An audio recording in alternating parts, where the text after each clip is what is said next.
silakan duduk. Selamat pagi, Ibu. Pagi. Perkenalkan, saya Syafana Afra, bisa dipanggil Ibu Syafana saja ya, Bu.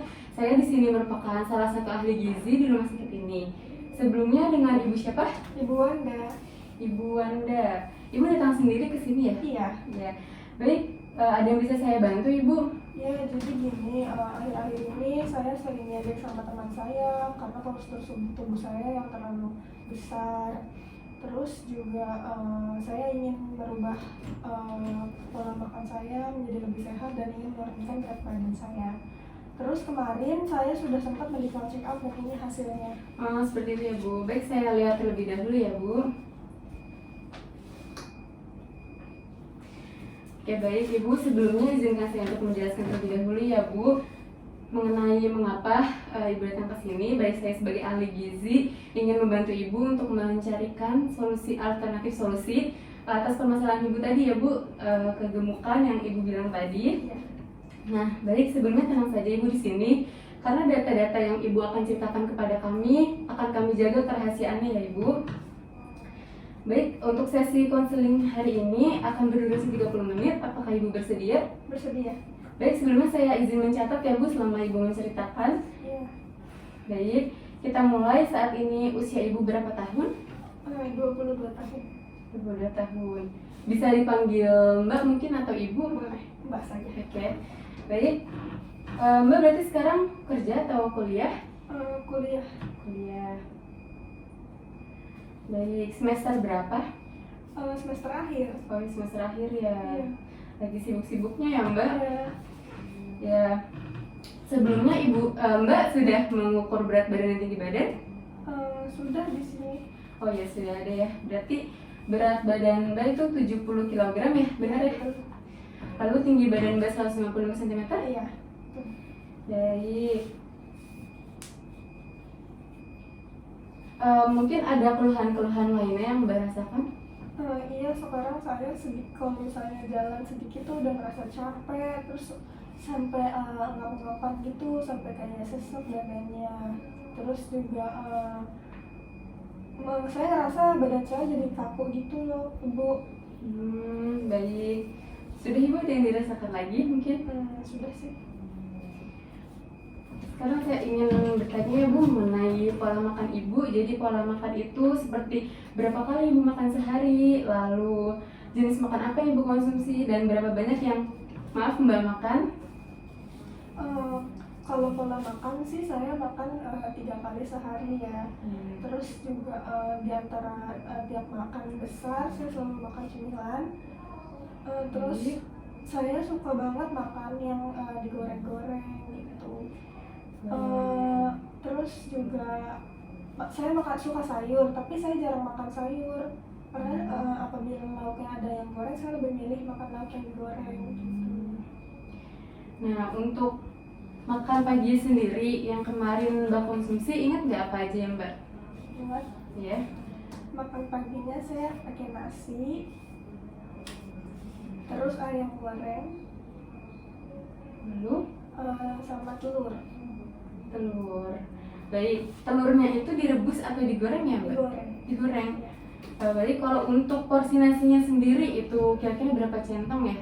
Kira-kira 3 centong. 3 centong.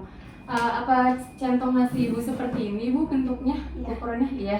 3 centong ya, Bu ya, untuk makan paginya. Lalu ayam gorengnya berapa potong? Ayam gorengnya 1 potong. 1 potong. Itu bagian apa ya? Ayam goreng? Paha. Paha. Telurnya juga satu potong juga telurnya. Lalu kalau di cemilan ini Mbak ini suka konsumsi apa?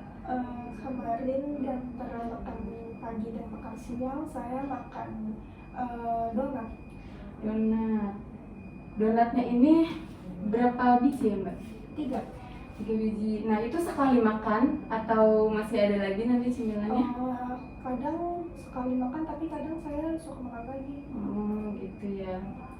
Jadi kalau siangnya makan apa Kalau saja? siangnya saya makan nasi 3 centong juga.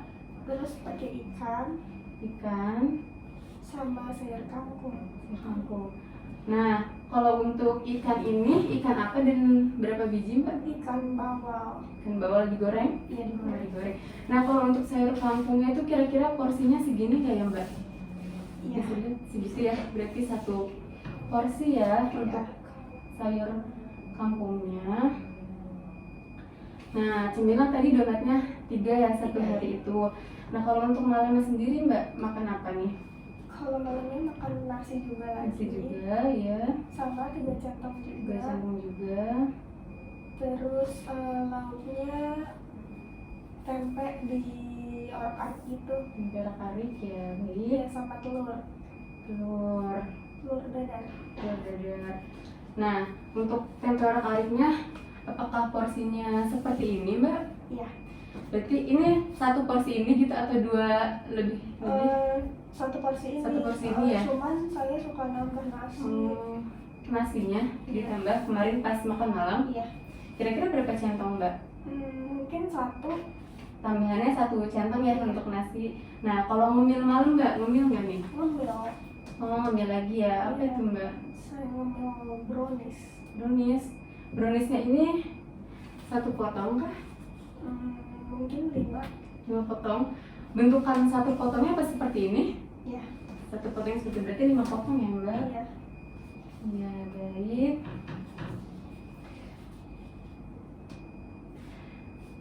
Nah, kalau untuk tadi sayuran Mbak itu nggak begitu suka ya Mbak sayuran, tapi jarang gitu untuk konsumsinya. Nah, kalau olahraga sendiri nih, apakah Mbak sering olahraga? Karena saya sedang sibuk kuliah ya, Iya. karena udah tingkat akhir, jadi saya nggak sempat untuk olahraga. Oh, gitu ya. Berarti kira-kira seminggu Mbak itu olahraga berapa kali atau nggak pernah? Nggak pernah. Nggak pernah selama 1 minggu itu ya. Iya. Paling kalau hitungannya 1 bulan cuma 1 kali. 1 bulan cuma 1 kali.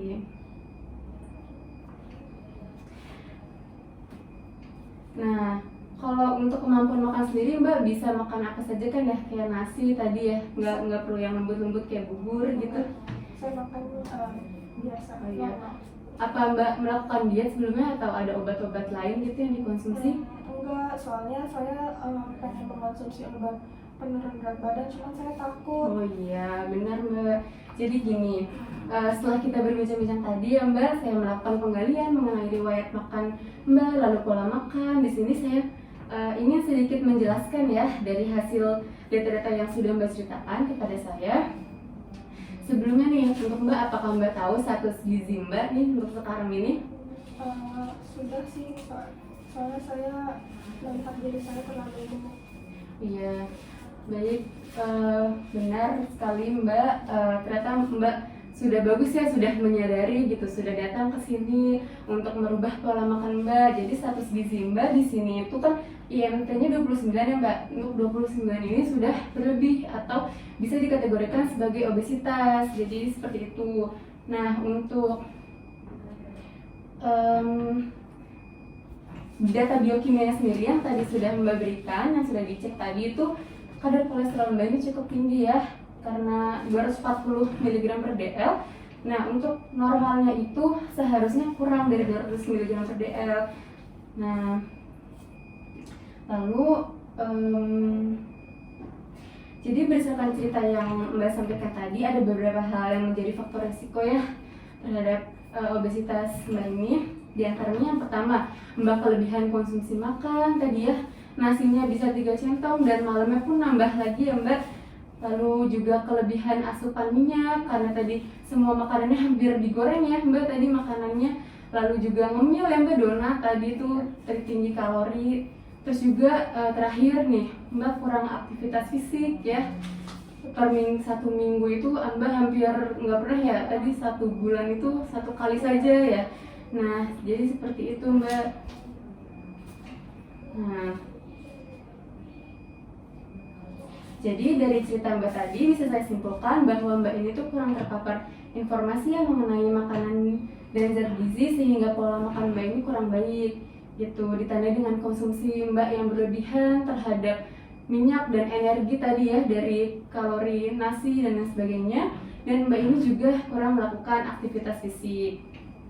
Nah, jadi di sini izinkan saya Mbak untuk memberikan alternatif solusi kepada Mbak.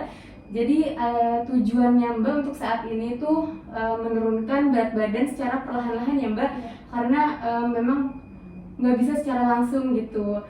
Per minggu itu bisa 0,5 kg gitu untuk menurunkan berat badannya. Apakah tidak keberatan Mbak untuk seperti itu penurunannya? Kalau untuk per minggu 0,5 enggak sih, saya nggak keberatan. Ya baik, jadi di sini alternatifnya ada dua nih Mbak. Yang pertama Mbak itu bisa kurangi nih porsi nasinya tadi ya, porsi nasinya dikurangi ataupun Kira-kira porsi nasinya dikurangi jadi berapa centong ya? oh iya baik. Nah kalau misalkan satu kali makan itu 1 centong gimana Mbak? Keberatan nggak ya? Kayaknya keberatan ya. Keberatan ya? Kalau langsung 1 centong. Oh iya. Baik, kalau misalkan 2 centong dulu nih Mbak, 1 kali makan gimana? Boleh. 1 centong tadi tuh seperti ini ya Mbak kira-kira nih. Iya. Bisa agak tinggian dikit itunya nasinya, ataupun Mbak kalau misalkan nggak ada centong makan gitu ya, ragu di rumah nggak ada yang seperti ini centong makannya, bisa pakai sendok makan Mbak. Jadi Mbak ngambilnya tuh 5 sendok makan. Kalau misalkan numpuk itu Mbak bisa ambil sampai 5 sendok makan, tapi kalau misalkan yang datar itu bisa sampai 7 sendok makan. Jadi seperti itu. Nah, di sini saya ingin menjelaskan dulu ya Mbak mengenai ini. Di sini itu Mbak sebelumnya udah pernah lihat ini belum ya? Belum ya. Nah, ini tuh namanya piramida tumpang gizi seimbang Mbak. Jadi di sini untuk sehari itu gula yang Mbak konsumsi itu maksimal 4 sendok makan. Tadi untuk gulanya kan banyak yang Mbak ya, dari donat tadi ya, sama brownies ya. Nah iya, itu Mbak bikin sendiri kah browniesnya? Oh enggak, saya beli. Nah iya, kita kan jadi nggak tahu ya Mbak kalau misalkan di luar sana sendok ininya takaran gulanya berapa. Nah kalau bisa Mbak bikin brownies sendiri di rumah kalau misalkan sempat. Terus garamnya juga hanya 1 sendok teh ya Mbak untuk sehari. Terus nah minyaknya ini Mbak yang penting, Mbak bisa mengganti makanan Mbak dengan yang dipanggang atau pepes. Mbak suka pepes? Suka. Ya tuh tadi yang tempenya itu bisa mungkin ya Mbak dicampur sama tahu, ditumis atau dipepes tahunya. Terus kalau untuk minyaknya tadi 5 sendok makan aja Mbak per hari. Jadi Mbak boleh numis nih pakai minyak, tapi 5 sendok gitu Mbak untuk takaran perharinya. Nah lalu untuk proteinnya sendiri itu 2-4 porsi Mbak. Nah Mbak bisa tadi udah bagus ya Mbak konsumsi ikan. Nah tapi ikannya bisa dipepes atau di sayur gitu ya Mbak, di sop. Nah untuk itu 2-4 porsi Mbak benang.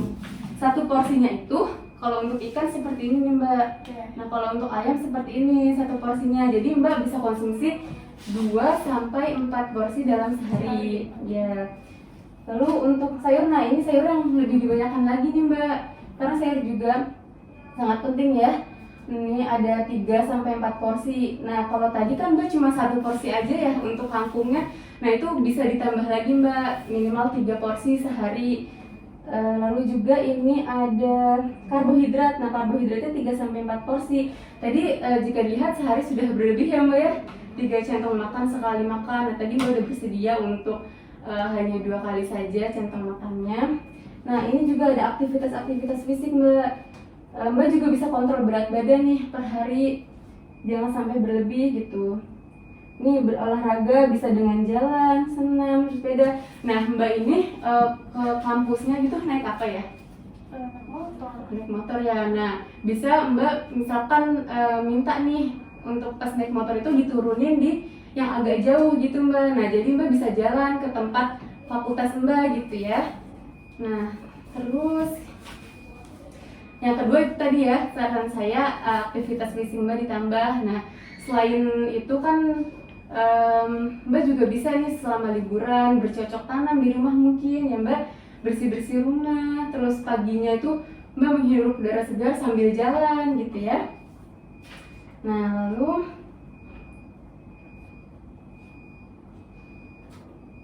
mungkin itu saja Mbak. Mungkin Mbak di rumah tinggal sama orang tua ya, mungkin bisa minta mamahnya ya untuk masak makanan sayur-sayuran tadi dibanyakin ya Mbak.